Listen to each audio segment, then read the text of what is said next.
Some losses carve a hole so deep in your heart that you wonder if you'll ever feel whole again. When the one person who truly understood you is gone, the world becomes a quieter, colder place. Boone McCall knew this truth better than most. For 2 years, the wealthy Wyoming rancher had visited his wife Eleanor's grave every Sunday, carrying wildflowers and memories. One morning, he found a stranger there, a woman named Clara Finch, crying as if her world had ended. She told him something about Eleanor that changed everything. Clara had secrets about his late wife, secrets that had been buried for decades. Her story would force Boone to question everything he thought he knew about Eleanor's life. What had his wife done during those final years that he never knew about? Before we jump back in, tell us where you're tuning in from, and if this story touches you, make sure you're subscribed, because tomorrow I've saved something extra special for you.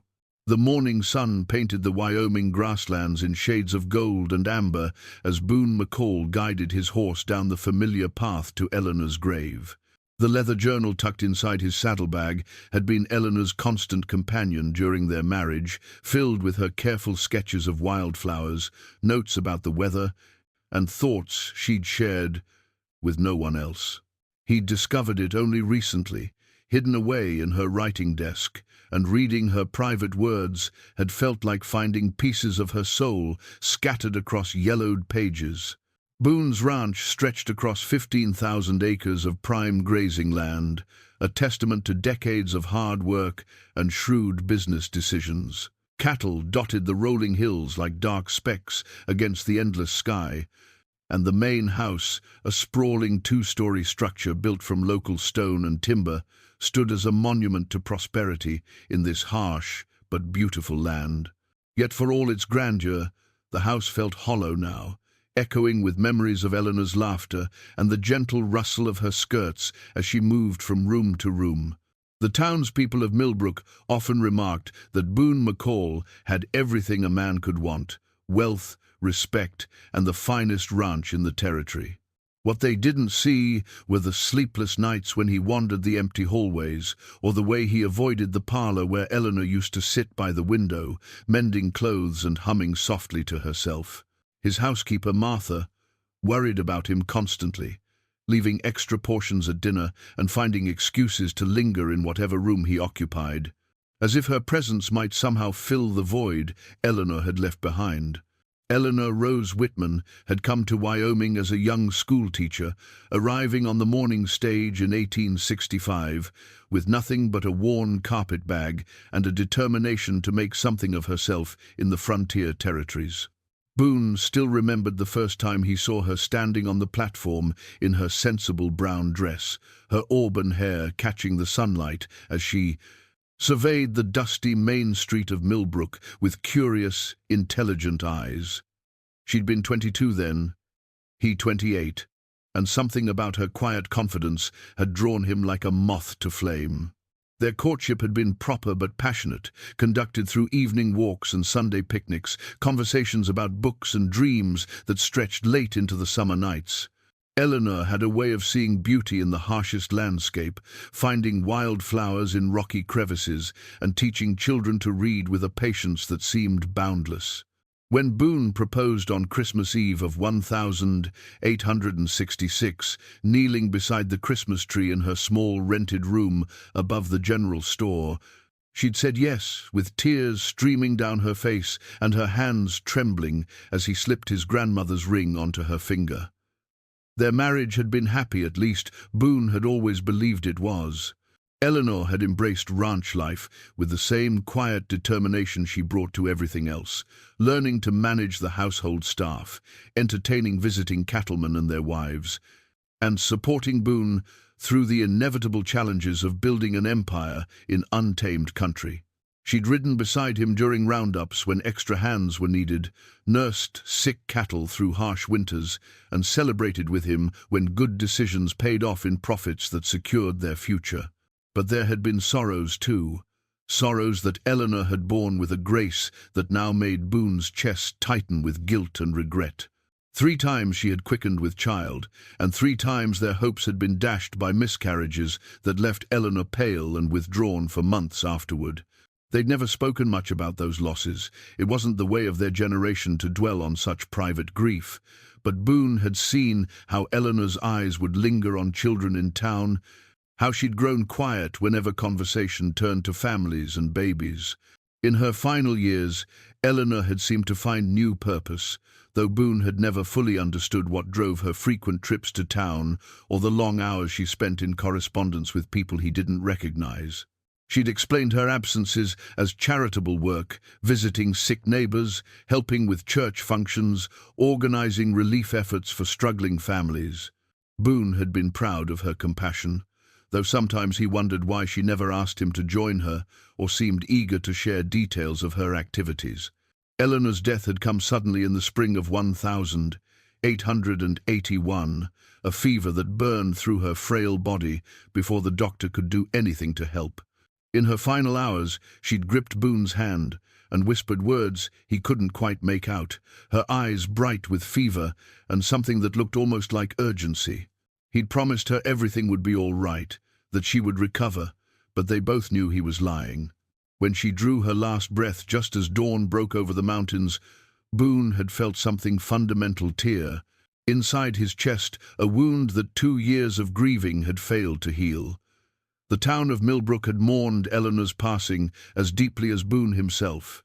She'd touched countless lives during her 15 years as a rancher's wife, and the funeral had been attended by more people than the small church could hold. Farmers and shopkeepers, their wives and children, even some of the rougher elements from the mining camps, had come to pay their respects to a woman who had shown kindness to anyone who needed it.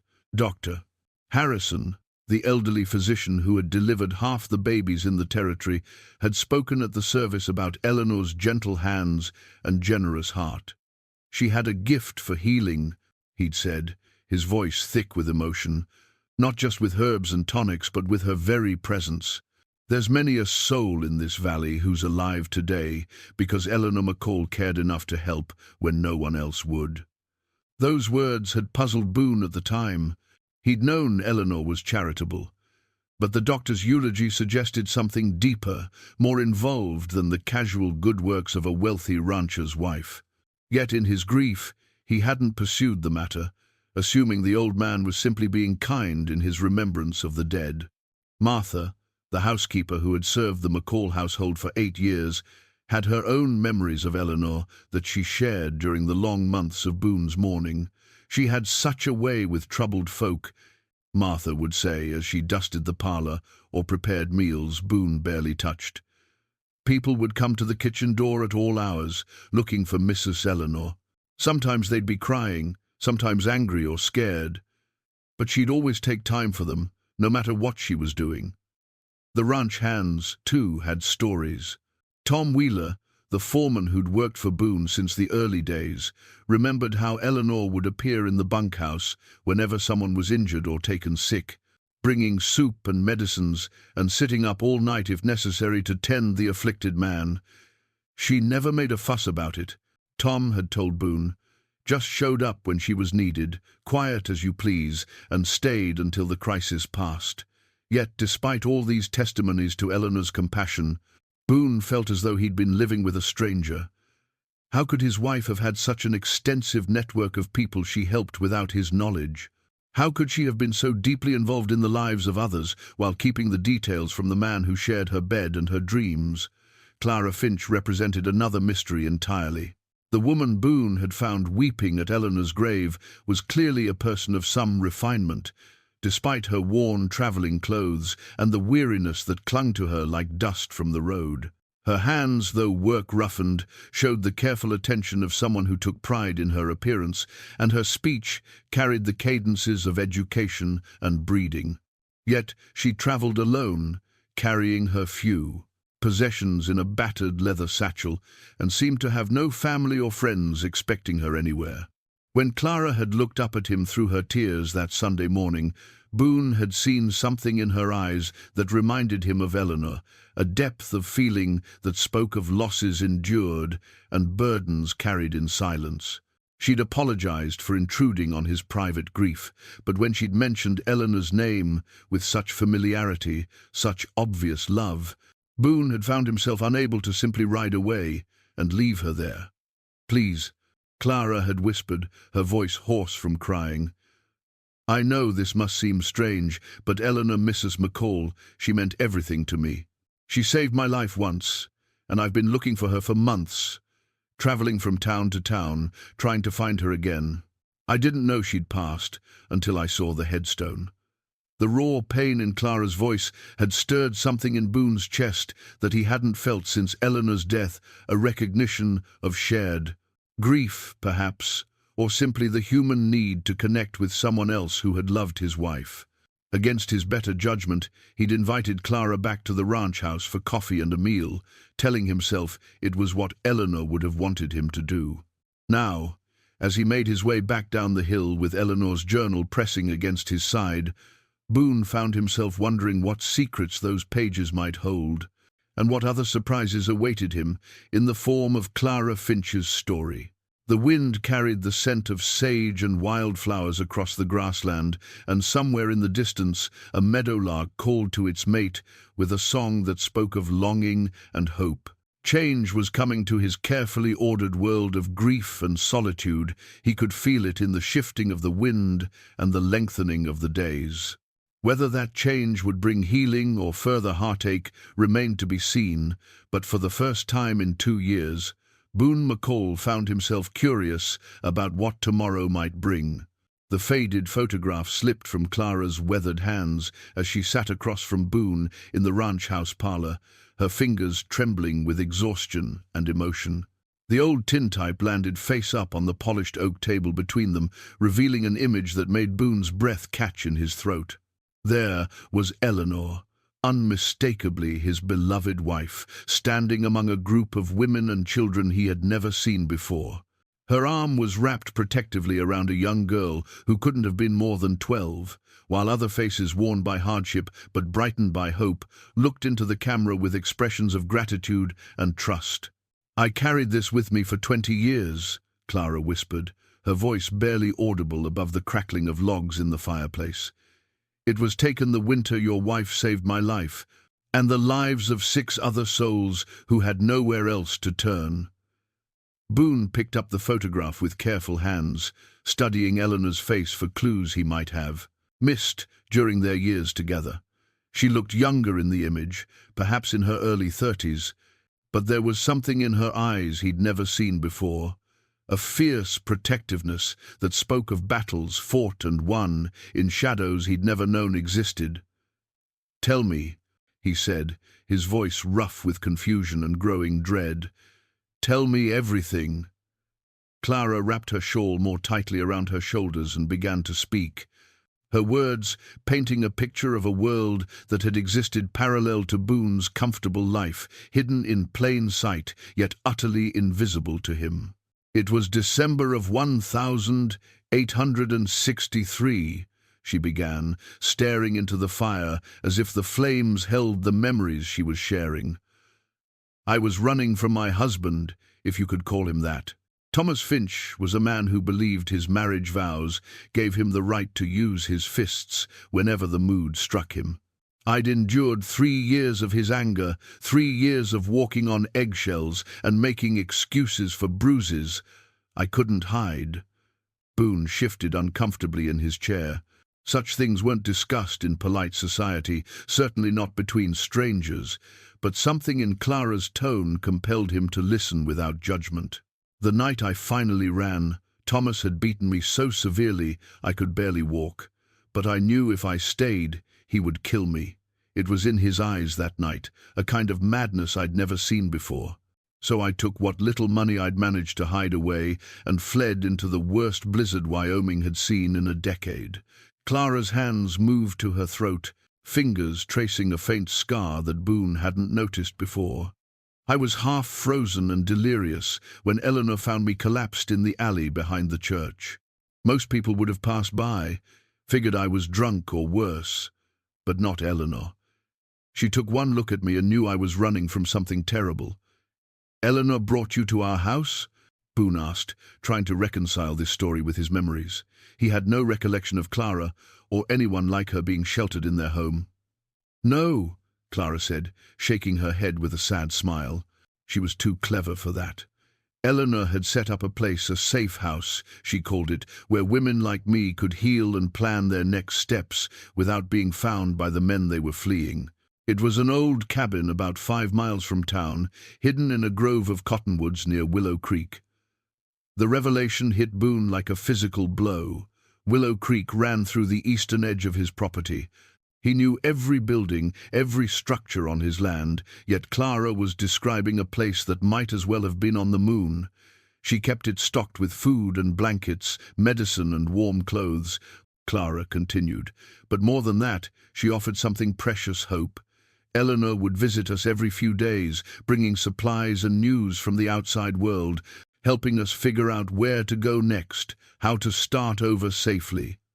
Boone set the photograph down carefully, his hands shaking slightly. How many women? Over the years? Dozens. Maybe more. Eleanor never turned anyone away, no matter how dangerous their situation or how little money they had. She saved lives, Mr. McCall. She saved mine, and I've spent the last 20 years trying to find her again so I could thank her properly. The room fell silent, except for the steady ticking of the mantel clock and the whisper of wind against the windows. Boone stared at his wife's image in the photograph, seeing a stranger wearing Eleanor's beloved face. How could he have lived with this woman for 15 years, shared her bed and her dreams, and never suspected the depth of the secret life she'd been living? Why didn't she tell me? The question escaped before he could stop it, raw with hurt and confusion.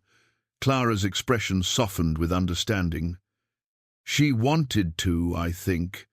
But the work was dangerous, Mr. McCall. The kind of men we were running from, they weren't the sort to give up easily. If they'd known Eleanor was helping their wives and daughters escape, they would have come after her. And you. The implication settled over Boone like a cold fog. Eleanor had been protecting him, keeping him in the dark to shield him from the violence that surrounded her clandestine rescue work. The realization brought a mixture of gratitude and shame. Gratitude for her selfless love, shame at his own obliviousness to the risks she'd been taking. I searched for months after Thomas finally drank himself to death, Clara said, pulling him back to the present. I went from town to town asking about Eleanor Whitman. I didn't know she'd married, you see. No one could tell me where she'd gone. It wasn't until I heard someone mention Eleanor McCall in a general store in Cheyenne that I realized she might be the same person. Clara's voice broke slightly. I came here to thank her, to tell her how her kindness changed my life. I never imagined, she gestured helplessly toward the window, in the direction of the cemetery. When I saw that headstone, saw the dates, I felt like I was losing her all over again. Boone studied Clara's face, noting the lines of weariness around her eyes, the way her shoulders sagged with exhaustion that seemed to go bone deep. What have you been doing all these years? How did you manage after Eleanor helped you? I learned to be a seamstress, Clara said with a hint of pride. Eleanor gave me enough money to buy supplies and rent a small room in Denver. I worked hard, saved every penny I could, and eventually I had my own little shop. Nothing grand, you understand, but it was mine. I was free. Was? Clara's expression darkened.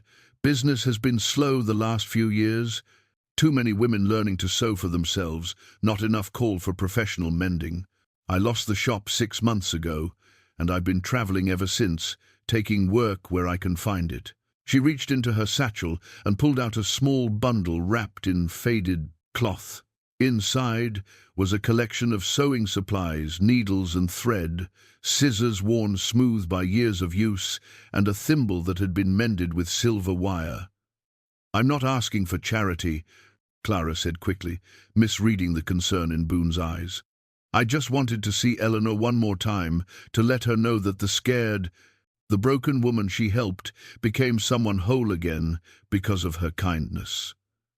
Boone picked up the photograph once more, studying the faces of the women and children Eleanor had sheltered. They looked at his wife with such trust, such obvious affection, that it made his chest ache with emotions he couldn't name. "There's something else you need to know," Clara said hesitantly. "The cabin by Willow Creek, it might still be there. Eleanor told me once that she'd made arrangements for it to be maintained in case other women needed help after she was gone." The implications of this revelation crashed over Boone like a wave. If the cabin still existed, if Eleanor's rescue operation was somehow still functioning, then her death might have left vulnerable women without the sanctuary they desperately needed. "Show me," he said, rising from his chair with sudden purpose. "Show me this place." Clara looked up at him with surprise and something that might have been hope. "You believe me?" Boone held up the photograph, studying Eleanor's protective stance among the women she'd saved. "My wife was a remarkable woman," he said quietly. "I'm beginning to understand just how remarkable." The ride to Willow Creek passed in contemplative silence, with Clara seated behind Boone on his sturdy bay gelding and the small brass key pressed firmly in her palm. She had carried Eleanor's secret key for 2 decades, a tangible reminder of the sanctuary that had saved her life, though she'd never had reason to use it again until now. The morning air carried the crisp bite of early autumn, and golden leaves from the cottonwoods drifted down like scattered coins as they approached the hidden grove. Boone felt a strange mixture of anticipation and dread, building in his chest anticipation at the thought of discovering more about Eleanor's secret life, and dread at confronting how completely he had failed to know the woman he'd loved. "There," Clara said softly, pointing toward a barely visible path that wound between the trees. "The cabin should be just beyond that bend." Boone guided the horse along the overgrown trail, pushing aside low-hanging branches that hadn't been trimmed in years.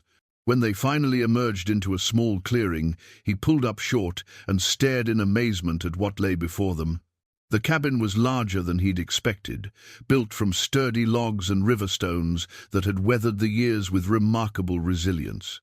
Smoke-darkened windows gazed out from beneath deep eaves, and a stone chimney rose from the peaked roof like a finger pointing toward heaven. Someone had clearly been maintaining the structure. The roof showed signs of recent repairs, and the small vegetable garden beside the porch, though overgrown, still held neat rows that spoke of careful planning. "My God," Boone whispered, dismounting and helping Clara down from the horse. "It's really here."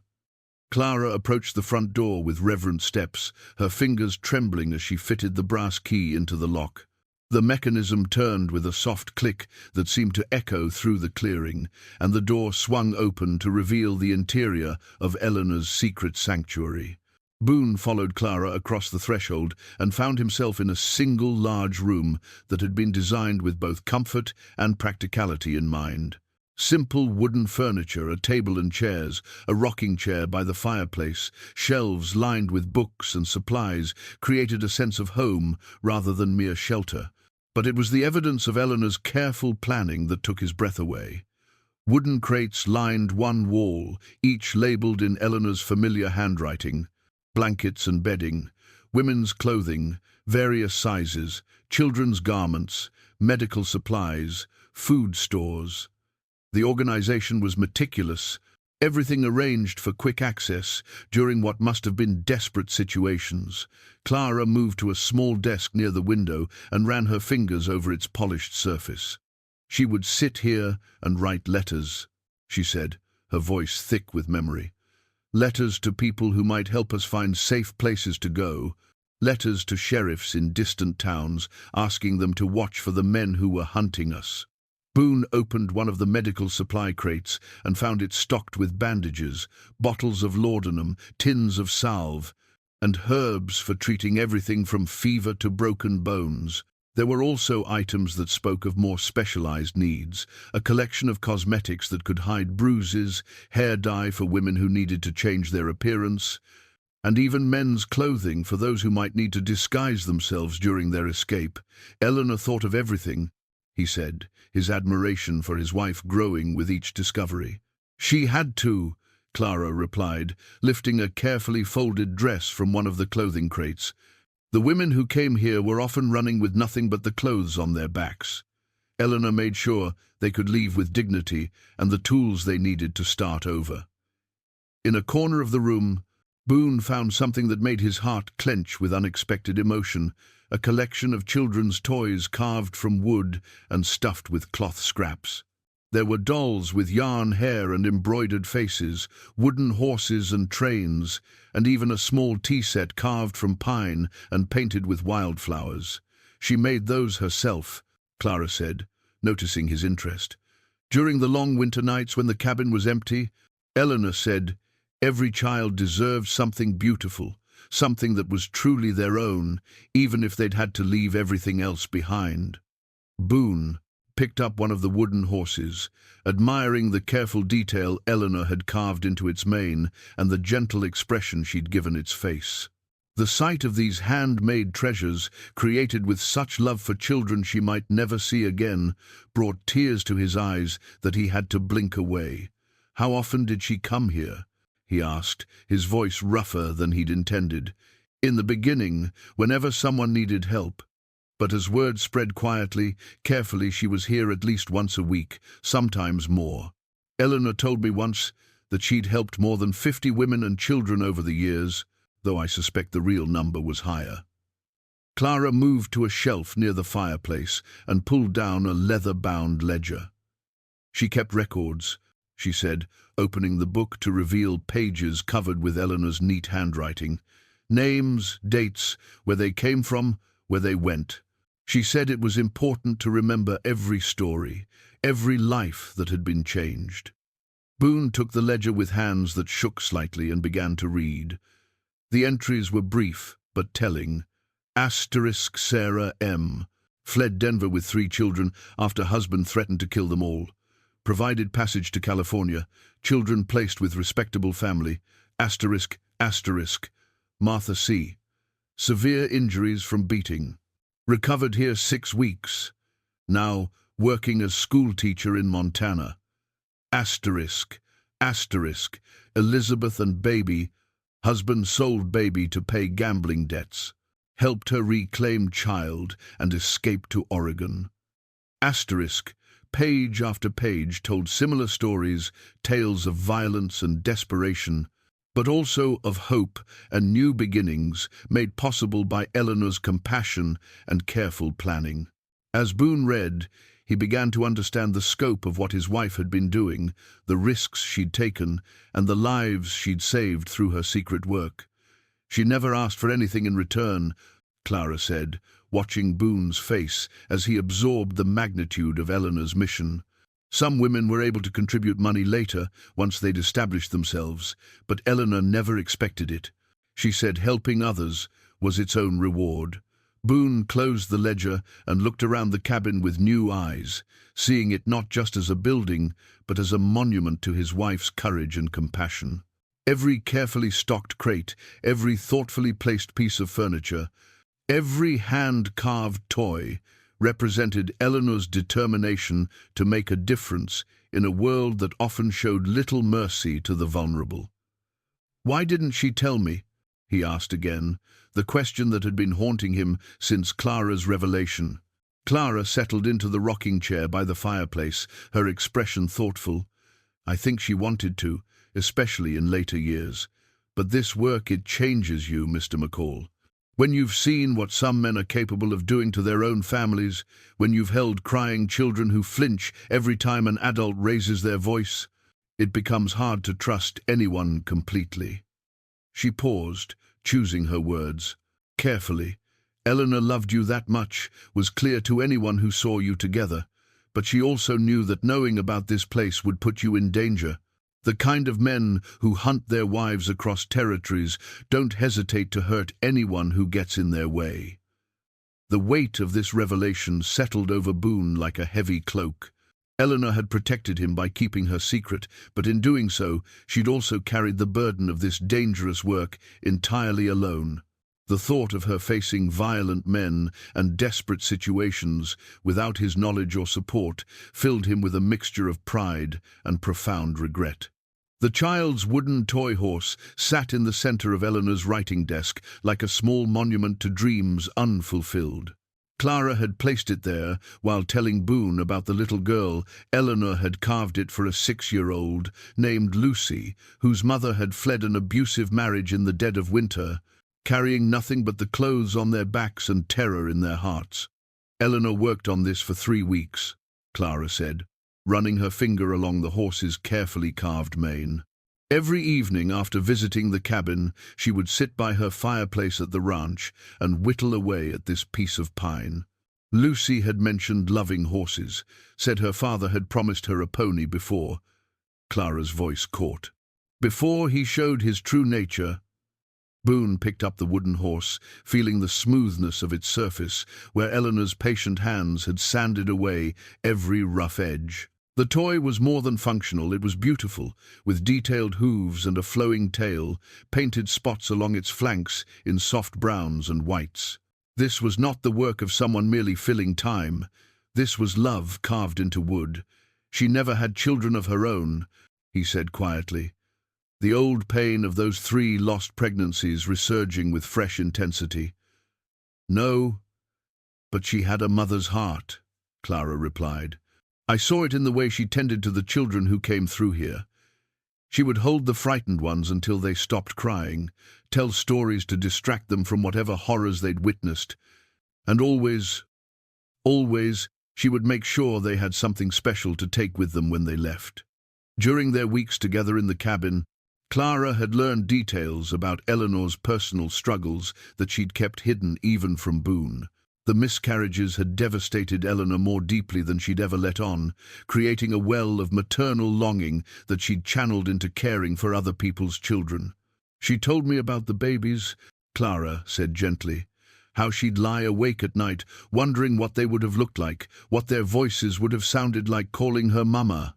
Eleanor said the hardest part wasn't the physical pain of losing them, it was the silence afterward, the way people would change the subject when children were mentioned, as if pretending her loss hadn't happened would somehow make it easier to bear. Boone's throat tightened. He remembered those awkward moments, the way conversations would halt when someone mentioned pregnancies or babies, the careful dance everyone performed around Eleanor's grief. At the time, he'd thought they were being considerate, but now he wondered if their well-meaning silence had only made Eleanor feel more isolated in her sorrow. She found purpose in helping others, Clara continued. Every child she saved, every woman she helped escape to safety, it was Eleanor's way of nurturing the family she couldn't have. She used to say that love multiplied when you gave it away, that helping one person heal made room in your heart for helping another. The wisdom in those words struck Boone with unexpected force. He'd spent the past 2 years nursing his grief like a wound that refused to heal, turning inward and away from the world Eleanor had loved so much. But perhaps grief, like love, was meant to be transformed into something useful, something that could ease others' suffering. Clara's own health had been declining during their stay at the ranch, though she tried to hide it from Boone. He'd noticed the way she tired easily, the persistent cough that kept her awake at night, and the tremor in her hands when she thought no one was looking. When he'd gently suggested she see Dr. Harrison, Clara had declined with the stubborn independence of someone who'd learned not to depend on others for help. "I've been taking care of myself for 20 years, she'd said. "I don't intend to become a burden to anyone now." But as they worked together to catalogue Eleanor's supplies and understand the scope of her rescue operation, Clara had begun to open up about her current circumstances. The traveling seamstress work was becoming increasingly difficult as her eyesight began to fail and her hands grew less steady. She'd been forced to take on lower-paying jobs, mending and alterations that barely covered her modest expenses. "I suppose I should be grateful," she said one evening as they sat by the fireplace in the main house, the wooden horse resting on the table between them. "I've had 20 good years of independence, which is more than many women in my situation ever get. Eleanor gave me that, the chance to make my own way in the world." Boone studied Clara's face in the firelight, seeing echoes of the determined young woman Eleanor had rescued decades ago. Despite her current difficulties, Clara carried herself with dignity and spoke of her challenges without self-pity.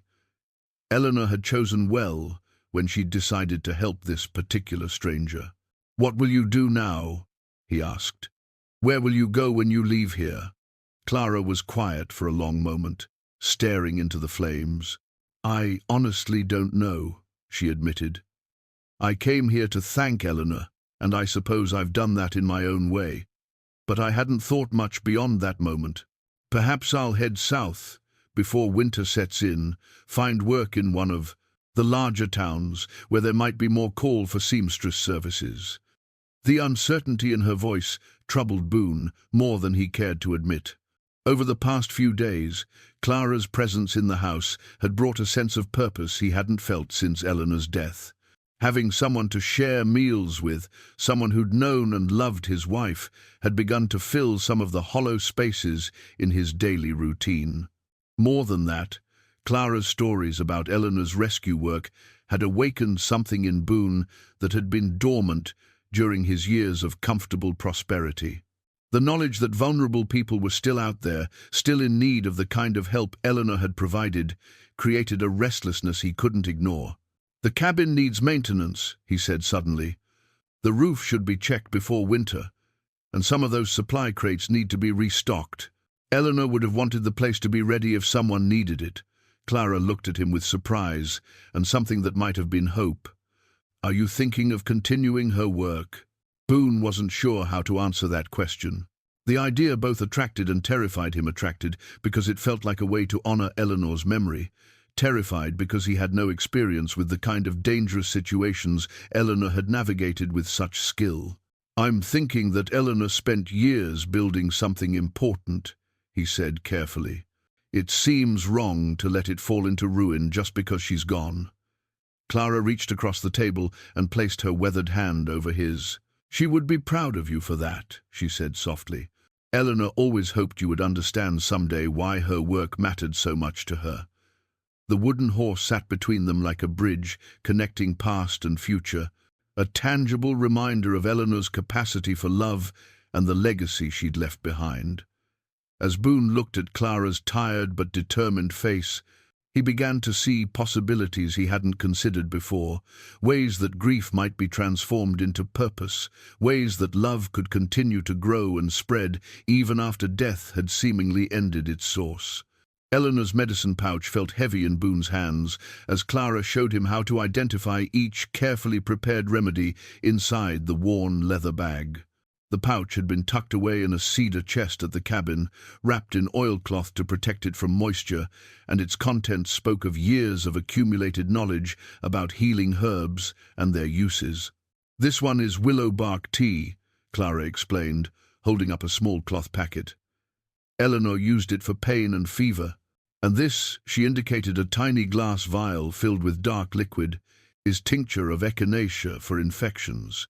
She learned from the Crow women who used to trade at the fort. They taught her which plants could save lives and which ones were too dangerous to use."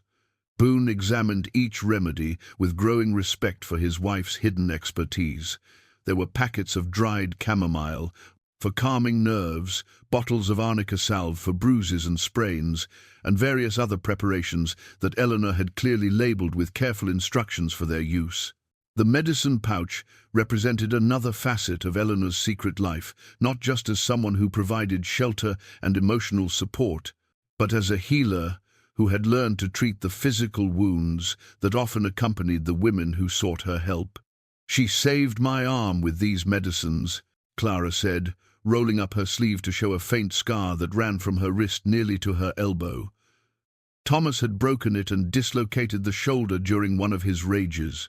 By the time I reached Eleanor, infection had set in, and I was burning with fever. She worked around the clock for 3 days, changing poultices and forcing herbal teas down my throat. The doctor in town said later that I would have lost the arm if someone hadn't known exactly what to do." The sound of hoofbeats approaching the ranch house interrupted their lesson in frontier medicine. Boone looked out the window to see a woman on horseback, riding hard and looking back over her shoulder as if she expected to be followed. Even from a distance, he could see the desperation in her posture and the way she clung to the saddle as if she might collapse at any moment. "Someone needs help," Clara said quietly, immediately understanding the situation. She began gathering Eleanor's medicines with practiced efficiency. This is how it always started, a rider appearing out of nowhere, running from something terrible. Boone watched the woman dismount and stumble toward the front porch, her horse lathered with sweat and her own clothes torn and dusty from hard travel. When she looked up at the house, he could see the purple bruises on her face and the way she cradled one arm against her chest. "Please," the woman called out, her voice hoarse and desperate. "I was told Eleanor McCall might help me. I've got nowhere else to go." Clara met Boone's eyes across the kitchen table. "This is your choice," she said softly. "Eleanor's work continues only if you decide it does." Without hesitation, Boone opened the door and helped the injured woman inside. She couldn't have been more than 25, with blonde hair that had been hastily braided and clothes that suggested she'd once known better circumstances. But it was the look in her eyes that struck him most, the same combination of terror and desperate hope he'd seen in Clara's face at Eleanor's graveside.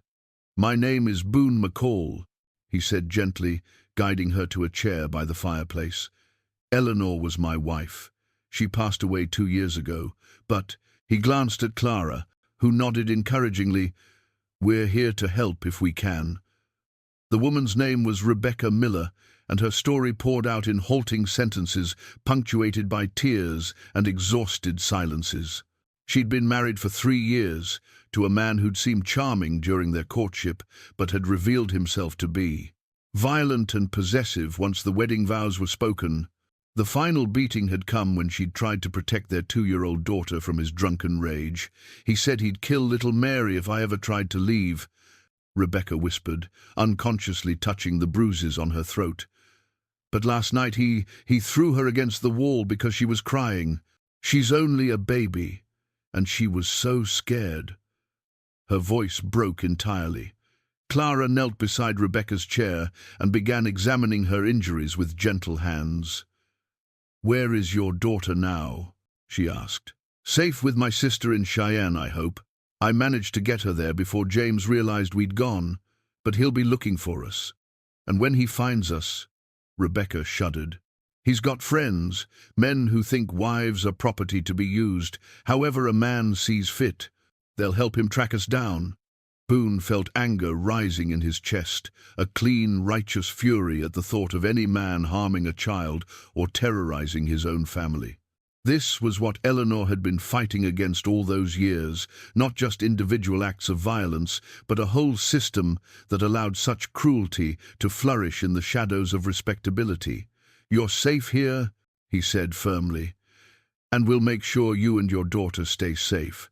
Clara was already opening Eleanor's medicine pouch, selecting remedies for Rebecca's obvious injuries. "This will help with the pain," she said, mixing willow bark powder into a cup of warm water. "And this salve will reduce the swelling around your eyes." As they worked together to tend Rebecca's wounds, Boone found himself marveling at Clara's competence and composure. She moved with the same quiet efficiency Eleanor must have shown in similar situations, asking practical questions about Rebecca's needs while providing both physical and emotional comfort. "Do you have money?" Clara asked gently. "Anything you could use to start over somewhere your husband can't find you?" Rebecca shook her head miserably. "James controlled everything. I barely managed to scrape together enough for train fare to get Mary to my sister's." "That doesn't matter," Boone said, surprising himself with the certainty in his voice. "We'll figure out the rest." Over the next several hours, they developed a plan that would have made Eleanor proud. Using the network of contacts listed in Eleanor's ledger, they arranged for Rebecca to travel to a town in Colorado where a sympathetic minister could provide temporary shelter and help her find work. Clara contributed practical advice about changing her appearance and creating a new identity, while Boone provided the financial resources needed for safe passage and a fresh start. As the sun set and Rebecca rested in one of the guest rooms, Clara and Boone sat together on the front porch, both exhausted but oddly exhilarated by their successful collaboration. "This is what Eleanor felt," Clara said softly. "This sense of purpose that comes from knowing you've a doing made a real difference in someone's life." Boone nodded, understanding for the first time why his wife had been willing to risk so much for her secret work. The satisfaction of helping Rebecca escape her dangerous situation was unlike anything he'd experienced in his years of building wealth and accumulating property. This felt meaningful in a way that cattle and land deals never had. "How often did situations like this arise?" he asked.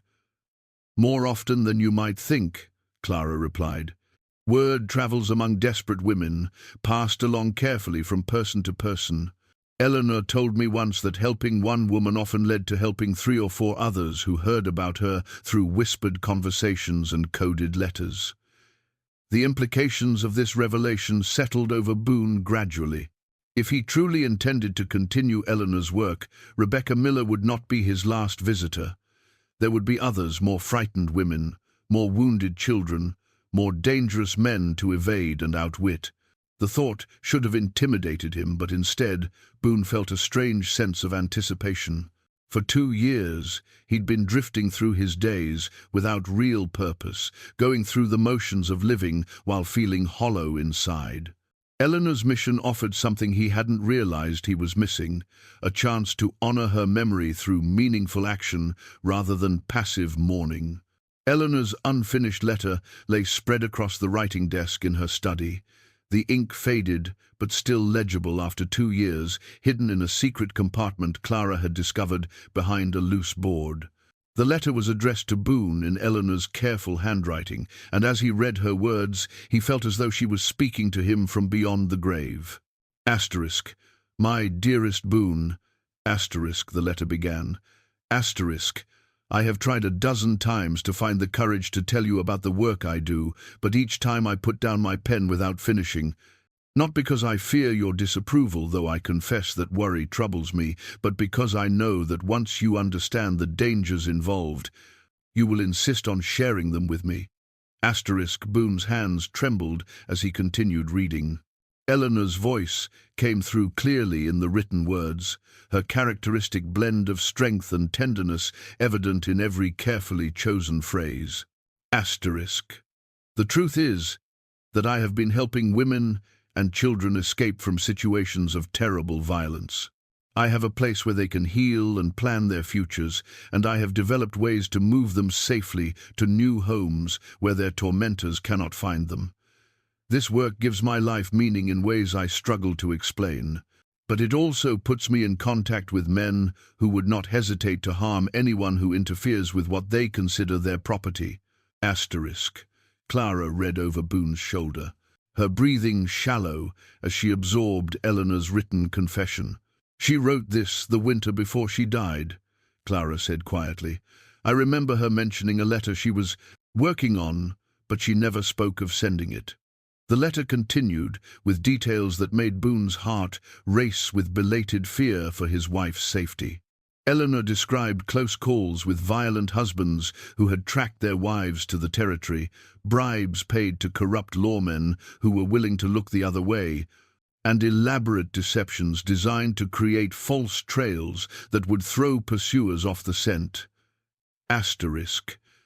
"There is one case that particularly worries me," asterisk, Eleanor had written. Asterisk.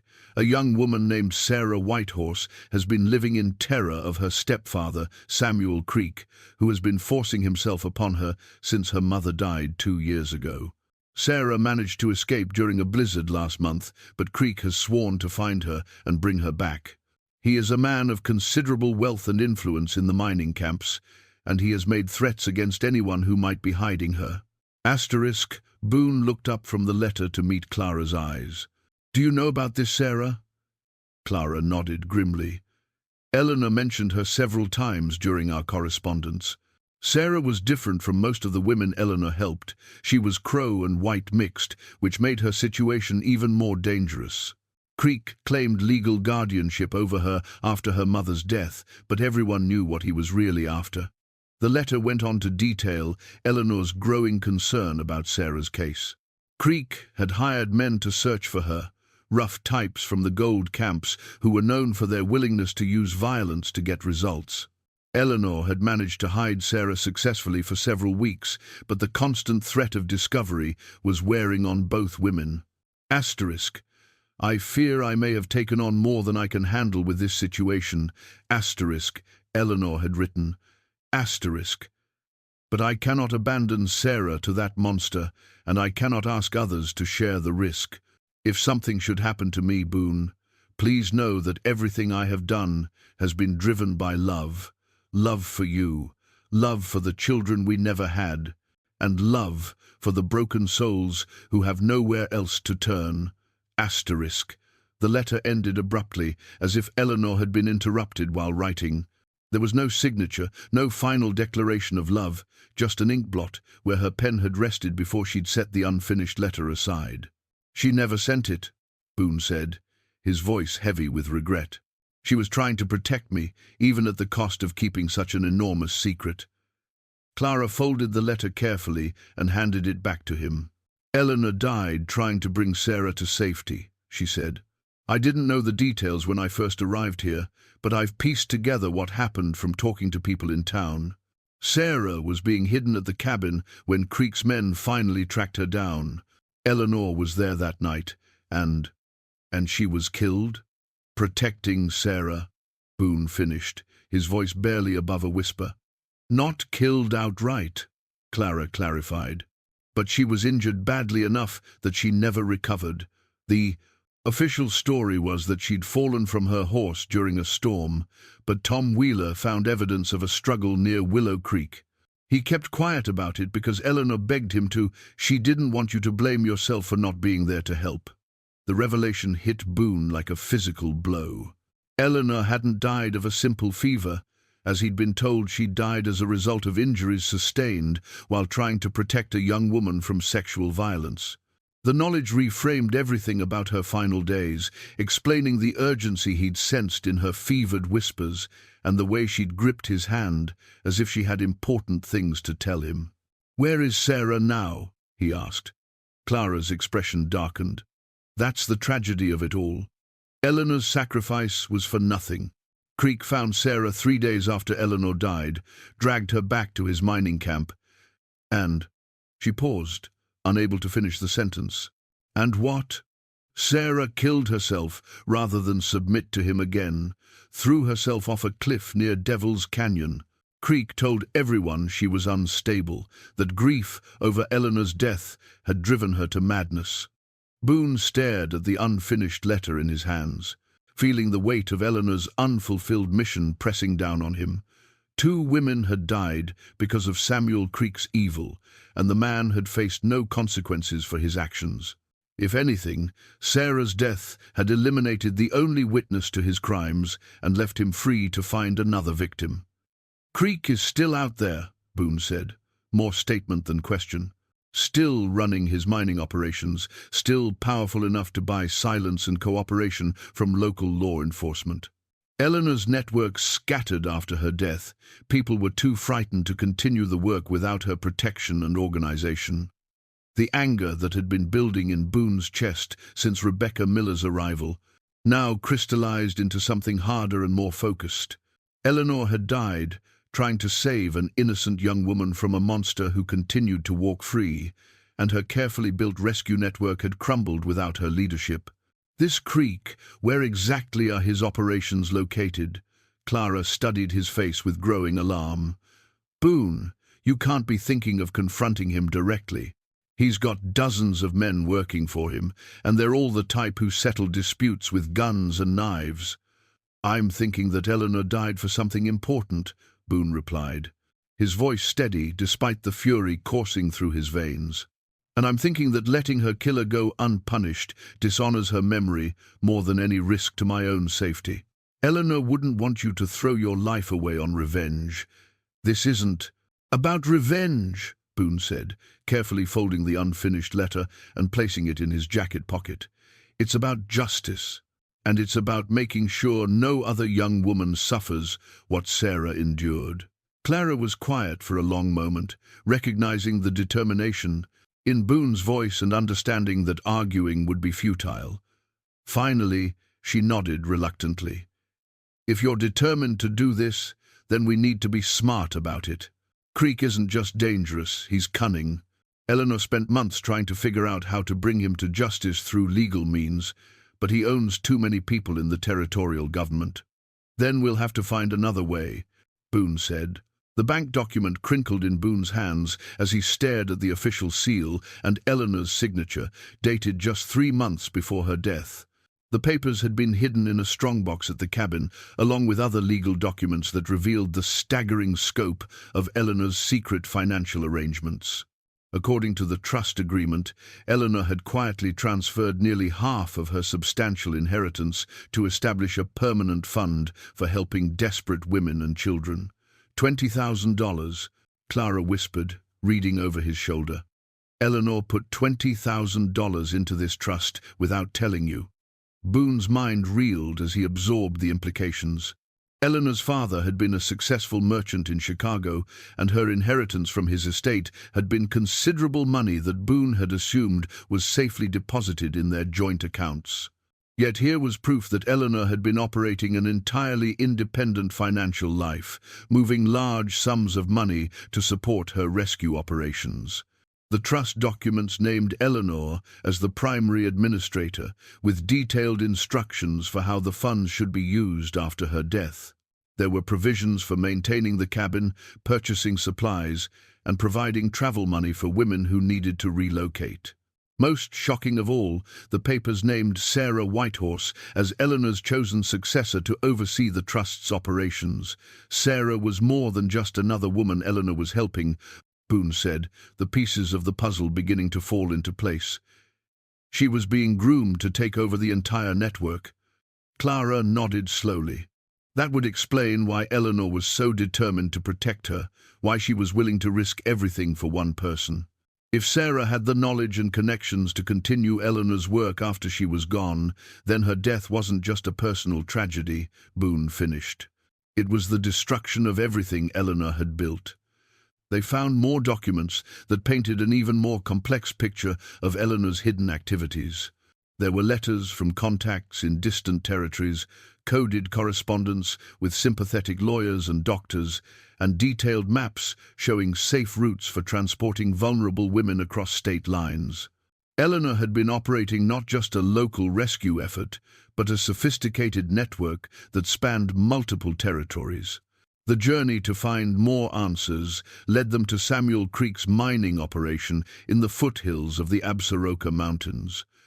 What they discovered there shattered every assumption Boone had made about his wife's death and the events that led to it. Creek's mining camp was a sprawling collection of rough buildings and equipment clustered around the entrance to a played-out gold mine. The operation was clearly a front for something else, too many men for the amount of actual mining being done, too much activity for a claim that supposedly hadn't produced color in months. Hiding in the rocks above the camp, Boone and Clara watched as wagons arrived and departed with suspicious frequency. The cargo wasn't ore, it was women and children, transported under armed guard and clearly against their will. "Dear God," Clara breathed, "it's a trafficking operation." The terrible truth became clear as they observed the camp's operations over several days.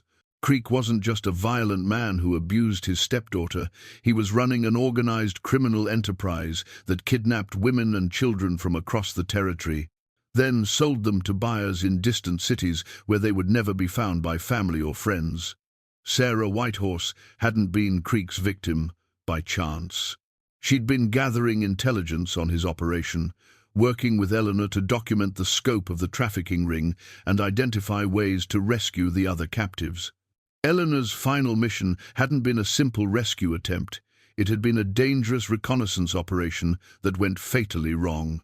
The revelation recontextualized everything Boone thought he knew about Eleanor's work.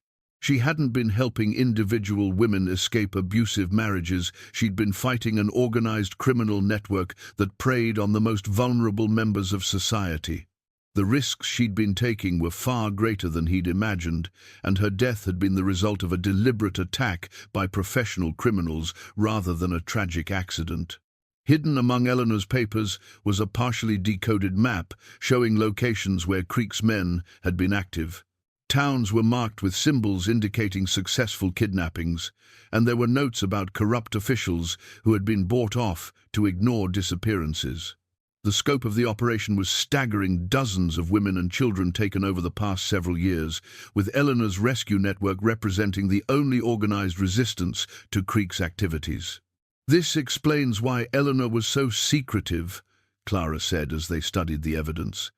"If Creek's organization had discovered she was investigating them, they would have killed both of you without hesitation." Boone found himself looking at his late wife's courage with new admiration and horror.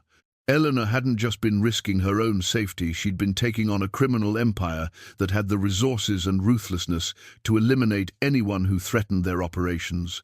The fact that she'd managed to save as many people as she had, while keeping her activities hidden from such dangerous enemies, spoke to a level of skill and bravery he was only beginning to comprehend.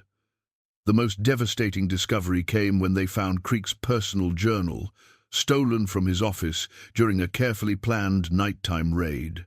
The journal contained detailed records of the trafficking operation, including a specific entry about Eleanor and Sarah's final encounter with his men. Asterisk. The McCall woman was more dangerous than we realized. Asterisk, Creek had written. Asterisk. She and the half-breed had gathered enough evidence to hang us all if it had reached the territorial marshal. Had to make their deaths look accidental.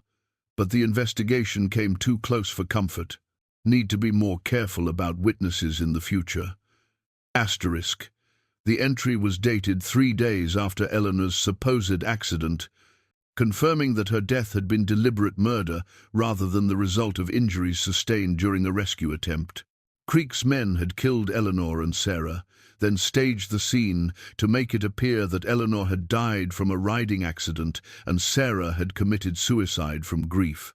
"She died because she was about to expose them," Boone said, his voice thick with rage and sorrow. "Eleanor had the evidence to destroy Creek's entire operation, and they murdered her to keep their secret safe." Clara placed a gentle hand on his arm. "She also died because she refused to abandon innocent people to a fate worse than death. Eleanor knew the risks, and she chose to act anyway because it was the right thing to do." The weight of this knowledge settled over Boone like a mantle of responsibility he wasn't sure he was strong enough to bear. Eleanor had died fighting a battle against evil, and her death had allowed that evil to continue unchecked for 2 more years. How many other women and children had suffered because Eleanor's work had ended with her murder? But Eleanor's investigation hadn't died with her.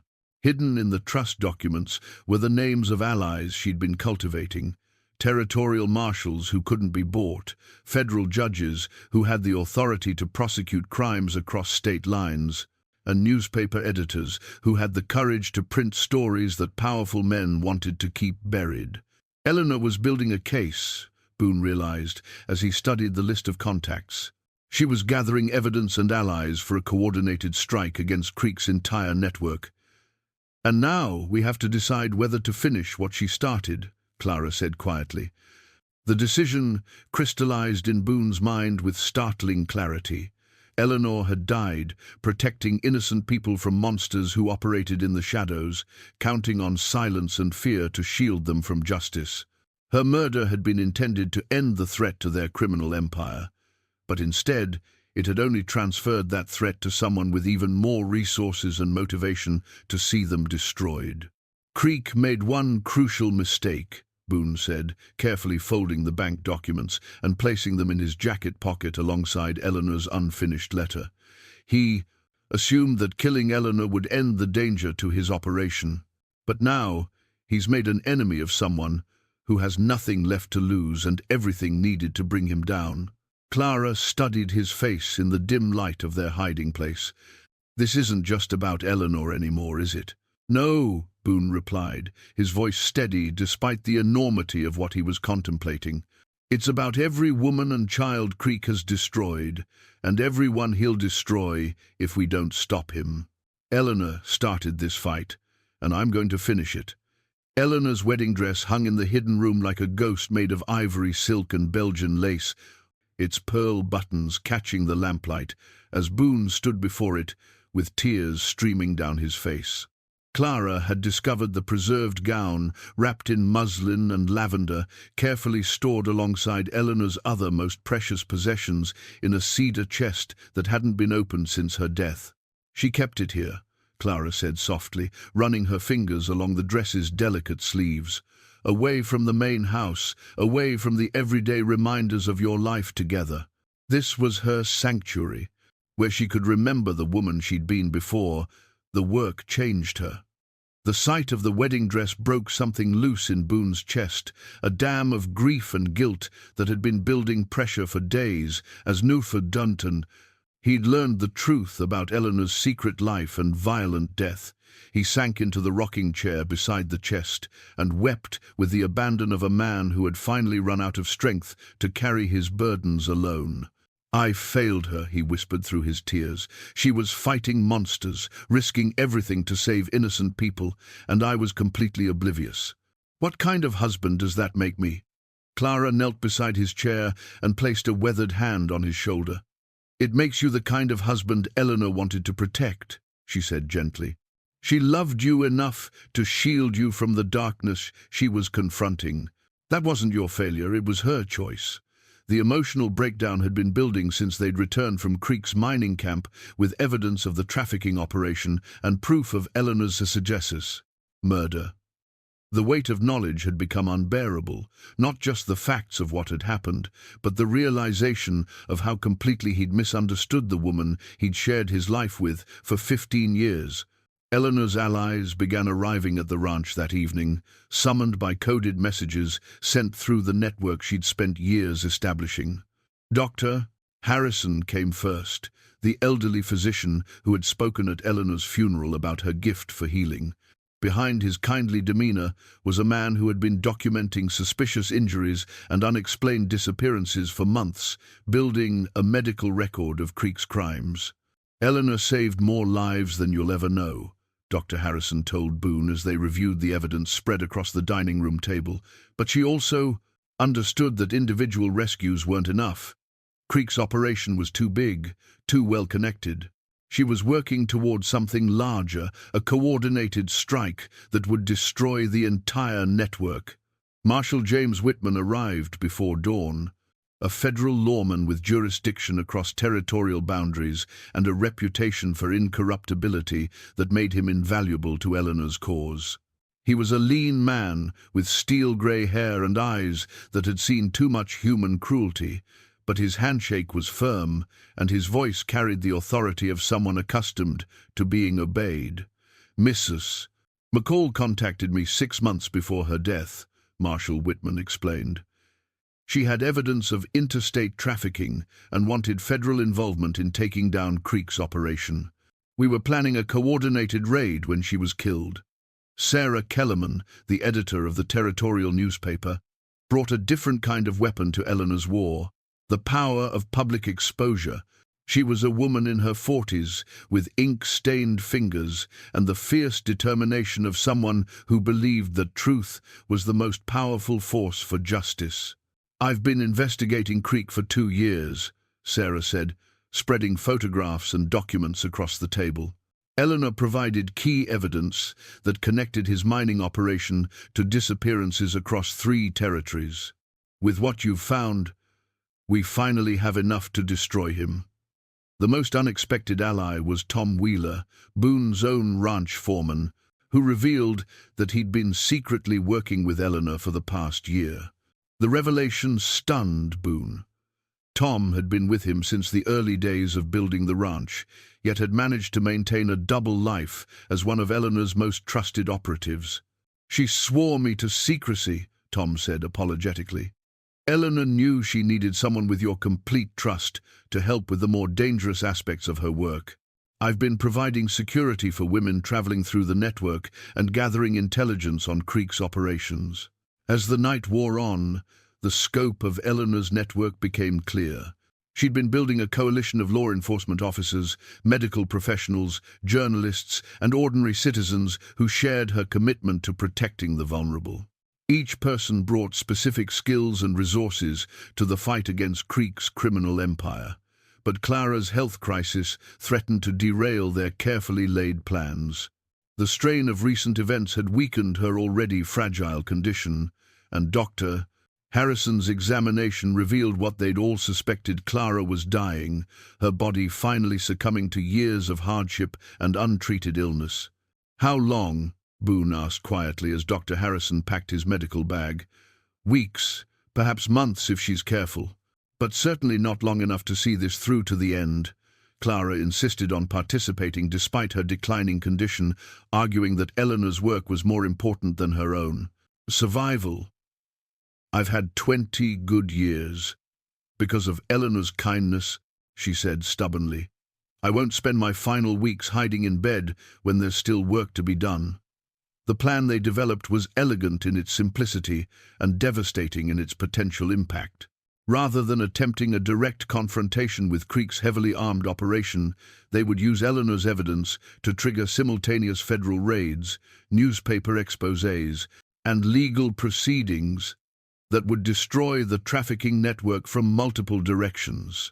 Marshal Whitman would coordinate with federal authorities to launch raids on Creek's mining camp and associated operations across 3 territories.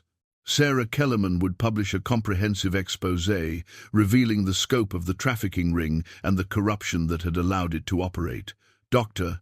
Harrison would testify about the medical evidence of systematic abuse and murder. Boone's role would be the most dangerous. He would confront Creek directly, wearing a wire that would record the criminal's confession while drawing his attention away from the simultaneous raids taking place at his other locations. "Eleanor would want you to be safe," Clara protested when Boone outlined his part in the plan. "She died to protect you from exactly this kind of danger." "Eleanor died fighting for justice," Boone replied, his voice steady despite the fear churning in his stomach. "The best way to honor her memory is to finish what she started, regardless of the personal cost." As dawn approached, Boone found himself alone in the hidden room, standing before Eleanor's wedding dress and remembering their wedding day nearly 20 years ago. She'd been radiant in the ivory silk, her eyes bright with joy and hope for their future together. Neither of them could have imagined then that their love story would lead to this moment, with him preparing to risk his life to complete her secret mission. He reached out to touch the dress's delicate fabric, and in that moment felt Eleanor's presence as strongly as if she were standing beside him. Not the grief-stricken spectre that had haunted his morning, but the living woman who had chosen love over fear, action over comfort, and justice over safety. "I understand now," he whispered to the empty room. "I understand why you couldn't tell me, and I understand why it mattered so much to you. I'm going to finish this, Eleanor. I'm going to make sure Creek pays for what he did to you and Sarah and all the others." The wedding dress seemed to shimmer in the lamplight, and for a moment Boone could almost hear Eleanor's voice, whispering words of love and encouragement. She had worn this dress on the day she'd promised to stand beside him through whatever life might bring. Now, in a strange reversal of roles, he was preparing to stand beside her memory in the greatest battle of her life. Clara appeared in the doorway, her face pale but determined. "It's time," she said simply. Boone took one last look at Eleanor's wedding dress, then carefully closed the cedar chest and followed Clara out into the morning light. Creek's criminal empire had taken too many lives and destroyed too many families. Eleanor had died trying to stop the monster, but her death would not be in vain. The final confrontation was about to begin, and Boone McCall was ready to face whatever consequences came from finishing his wife's heroic work. Boone's father's cavalry saber felt heavy in his hands as he strapped the weapon to his side, its polished steel reflecting the morning sunlight streaming through the ranch house windows. The saber had belonged to Colonel William McCall, who had carried it through 3 Indian campaigns and the early days of territorial expansion. Boone had never expected to draw the blade in combat, but Eleanor's mission demanded that he honor his family's tradition of protecting the innocent. Samuel Creek arrived at the ranch with 6 armed men, their faces hard with the casual brutality of professional criminals. Creek himself was a powerfully built man in his 50s, with graying hair and cold eyes that assessed the world in terms of what could be taken and what needed to be eliminated. He dismounted from his horse with the confidence of someone accustomed to intimidating others through reputation and violence. "Mr. McCall," Creek said, his voice carrying a false friendliness that fooled no one. "I understand you've been asking questions about my business operations. I thought we should have a conversation." Boone stood on his front porch with Tom Wheeler beside him, both men armed but outnumbered. The recording device, hidden in Boone's jacket, was already capturing every word, transmitting the conversation to Marshal Whitman's team, positioned a mile away. Everything depended on getting Creek to confess his crimes while buying time for the simultaneous raids on his other operations. "I've been learning about my late wife's charitable work," Boone replied carefully. "It seems she had concerns about certain individuals who prey on vulnerable women and children." Creek's laugh was like broken glass. "Your wife was a meddling fool who didn't understand the realities of frontier business. Some women have value as commodities, and smart men find ways to profit from that fact." The casual admission sent ice through Boone's veins, but he forced himself to remain calm. Creek was arrogant enough to believe that his reputation for violence would protect him from consequences, making him careless with his words. "Eleanor documented your activities quite thoroughly," Boone said, pulling out a folder of evidence. "She knew about the trafficking operation, the corrupt officials you've bought, the murders you've committed to protect your business." Creek's expression darkened as he recognized some of the documents. "That interfering bitch gathered more evidence than I realized. No matter, dead women tell no tales, and soon you'll be joining your wife in the ground." Tom Wheeler's hand moved toward his gun, but Creek's men were faster, drawing their weapons and forming a defensive semicircle. The situation balanced on a knife's edge, with violence seeming inevitable until Clara appeared in the doorway behind Boone. "Samuel Creek," she said, her voice carrying across the yard with surprising strength. "I wondered when you'd finally show your face." Creek spun toward the sound, his face twisting with recognition and rage. "Clara Finch. I thought you were dead. Disappointed?" Clara stepped onto the porch, moving slowly but with dignity intact despite her illness. "I've been looking forward to this conversation for 20 years. The appearance of another witness clearly unsettled Creek, who had built his criminal empire on controlling information and eliminating threats. Clara represented a loose end he'd never managed to tie off, someone who could testify about his early crimes and establish a pattern of violence spanning decades. "You were supposed to die in that blizzard," Creek snarled. "Would have saved everyone a lot of trouble." "Eleanor McCall saved my life that night," Clara replied. "And I've spent the last 20 years making sure the world knows what kind of monster you really are." The confession was everything Marshal Whitman needed to justify federal intervention, but Creek's growing agitation suggested that the situation was about to turn violent. Boone's hand moved to his father's saber, feeling the familiar weight of steel that had once defended justice on these same plains. "Enough talking," Creek announced, signaling to his men. "Kill them all and burn the place down. Make it look like Indians did it." The first shot came from one of Creek's gunmen, shattering a window behind Boone's head. Tom Wheeler returned fire immediately, his rifle dropping the shooter before the man could reload. The peaceful morning exploded into chaos as bullets flew across the ranch yard. Boone drew his father's saber and leaped from the porch, the blade singing through the air as he engaged Creek's men in close combat. The weapon felt natural in his hands, despite years of disuse, muscle memory awakening skills learned in his youth when frontier life demanded that every man know how to fight. Clara had taken shelter behind the porch railing, but her voice carried clearly above the gunfire as she shouted encouragement and tactical advice. Despite her frailty, she remained a fierce presence in the battle. her survival instincts honed by decades of hardship. The hidden room's supplies had included weapons and ammunition, preparation for exactly this kind of confrontation. Eleanor had understood that her rescue work would eventually provoke violent retaliation, and she'd made sure the ranch could serve as a fortress if necessary. Creek himself advanced toward Boone with a pistol in each hand, his face twisted with rage at the unexpected resistance. This was supposed to have been a simple elimination, not a pitched battle against determined defenders. "Your wife died screaming," Creek taunted as he fired. "Just like you're going to die." Eleanor's silver locket caught the sunlight as Clara pressed it into Boone's palm during a brief lull in the gunfight. Creek's men, having taken cover behind their horses while reloading their weapons. The delicate piece of jewelry felt warm against his skin, as if it still carried some trace of his wife's loving touch. "She wanted you to have this when the time was right," Clara said, her breathing labored from the stress of combat. "Open it." Inside the locket was a tiny photograph of Boone, taken on their wedding day, his young face bright with hope and joy.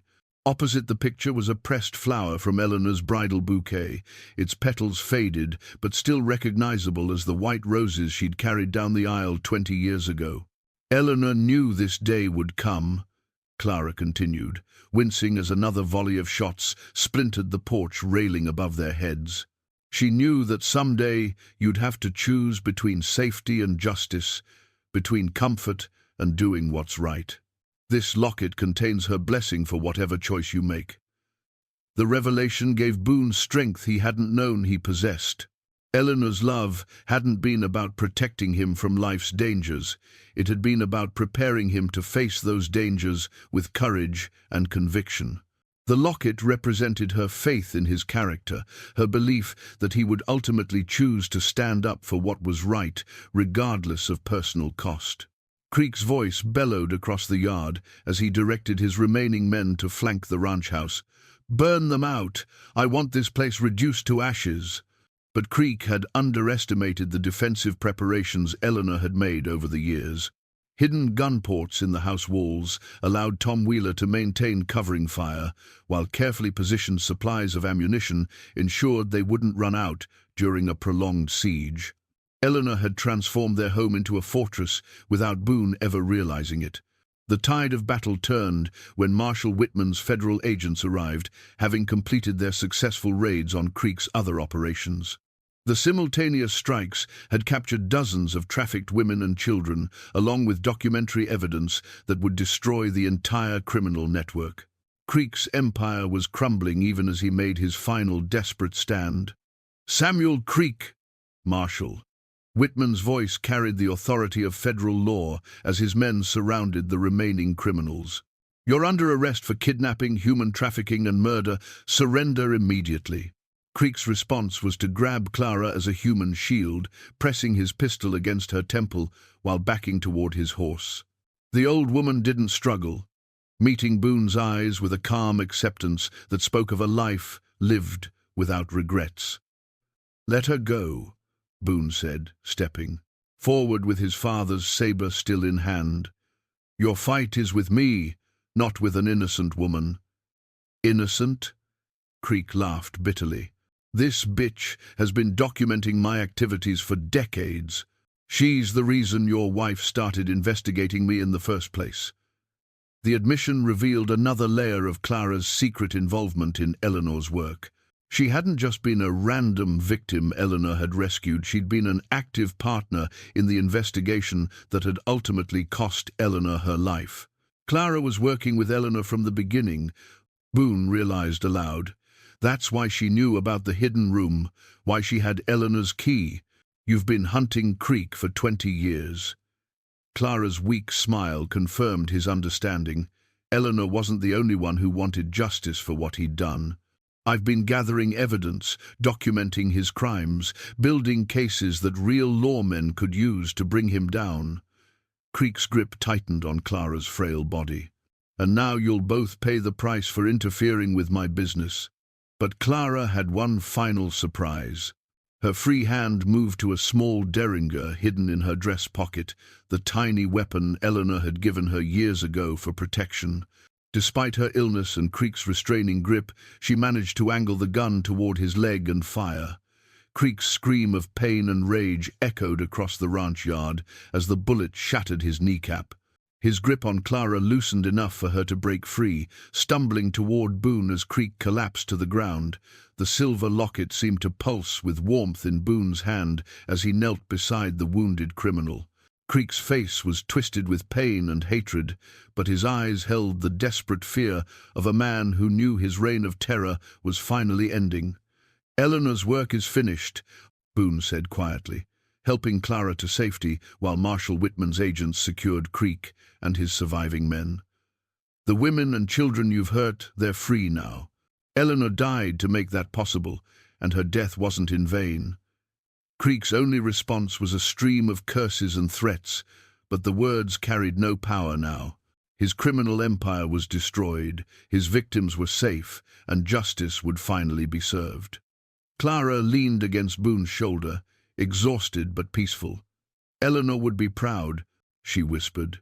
"You found the courage to finish what she started."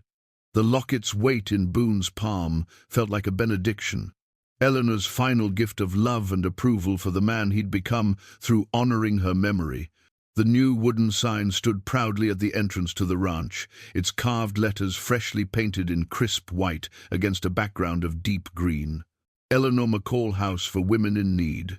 6 months after the confrontation with Samuel Creek, Boone's property had been transformed from a place of private grief into a beacon of hope for the most vulnerable members of society.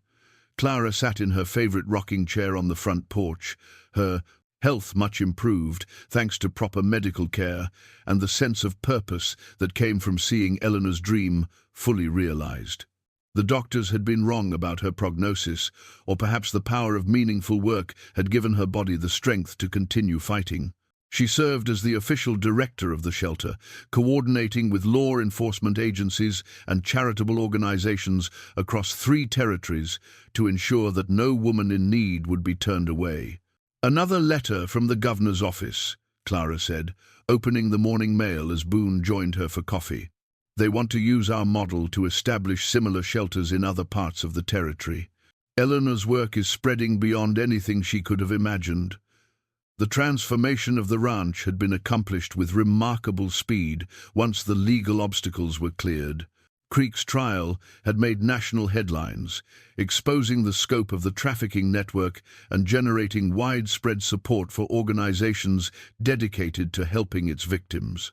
Eleanor's trust fund provided the financial foundation, but donations poured in from across the country as people learned about her heroic work. The main house now accommodated up to 20 women and children at a time, with the second floor converted into comfortable living quarters that offered both privacy and community. The original cabin by Willow Creek had been expanded and modernized, serving as a secure location for the most vulnerable refugees who needed complete isolation from their pursuers. Sarah Kellerman's newspaper articles had sparked federal legislation requiring territorial governments to investigate missing persons cases more thoroughly and coordinate with neighboring jurisdictions when tracking suspected traffickers. Creek's conviction on multiple counts of kidnapping, trafficking, and murder had resulted in a death sentence, providing justice for Eleanor, Sarah Whitehorse, and dozens of other victims. Tom Wheeler had embraced his new role as security director for the shelter, using skills learned during his secret work with Eleanor to train other staff members in protective techniques. The ranch hands who had once focused solely on cattle now also served as guards and escorts, helping women travel safely to their new lives in distant communities. Dr. Harrison made daily visits to treat both physical and emotional wounds, working closely with Clara to develop healing programs that addressed the complex trauma many residents had endured. The elderly physician often remarked that his work at the Eleanor McCall House was the most meaningful of his long career. The first major test of the shelter's effectiveness had come just 2 months after opening, when a wagon train of 7 families arrived after escaping from a criminal operation similar to Creek's. The women and children were in terrible condition, malnourished, injured, and traumatized by months of captivity, but the comprehensive care they received at the ranch had restored their hope and dignity. Mrs. Patterson received word from her daughter yesterday, Clara reported, referring to one of the trafficking survivors. She's settled in Oregon, working as a seamstress and planning to marry a kind man who doesn't care about her past. That's the 15th successful placement this month. Boone smiled as he watched children playing in the ranch yard, their laughter carrying across the morning air like music. These were youngsters who had known only fear and violence before coming to the shelter, but the safety and stability they'd found here was helping them heal and grow. Eleanor would have loved seeing them chase the ranch dogs and climb the old oak tree by the creek. The memorial garden they'd planted in Eleanor's honor had become a place of reflection and renewal for shelter residents. Her gravestone had been moved from the hillside cemetery to a place of honor at the garden center, surrounded by the wildflowers she'd loved and the herbs she'd used for healing. Many women found comfort in sitting beside Eleanor's grave, sharing their stories with someone who would have understood their struggles.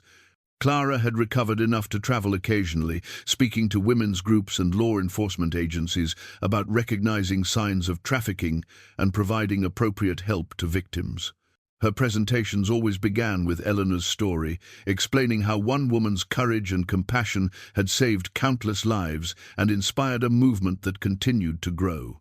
"I never imagined I'd live to see anything like this," Clara said, gesturing toward the bustling activity around the ranch. "When Eleanor first found me bleeding in that alley, I thought my life was over. Now look what's grown from that moment of kindness." Boone reached into his pocket and pulled out Eleanor's silver locket, which he now carried every day as a reminder of his wife's love and the mission that had given his life new purpose. The photograph inside had faded slightly, but the pressed rose petals still retained their delicate beauty, a symbol of love that endured beyond death. "Eleanor's love didn't end when she died," he said quietly. "It multiplied through every life she touched, and it continues to multiply through the work we're doing here." A new wagon was approaching the ranch entrance, carrying another family in need of shelter and healing. Clara rose from her chair with the energy of someone half her age, ready to welcome the newcomers and begin the process of rebuilding their shattered lives. As Boone watched his transformed property bustling with purposeful activity, he understood finally what Eleanor had tried to tell him in her feverish final words. Love wasn't meant to be hoarded or protected. It was meant to be shared freely, multiplied through acts of kindness and courage that created ripples extending far beyond their source. The Eleanor McCall House for Women in Need stood as proof that one person's compassion could indeed change the world, one rescued life at a time. Eleanor's legacy would continue to grow and spread, carried forward by everyone whose life had been touched by her extraordinary love.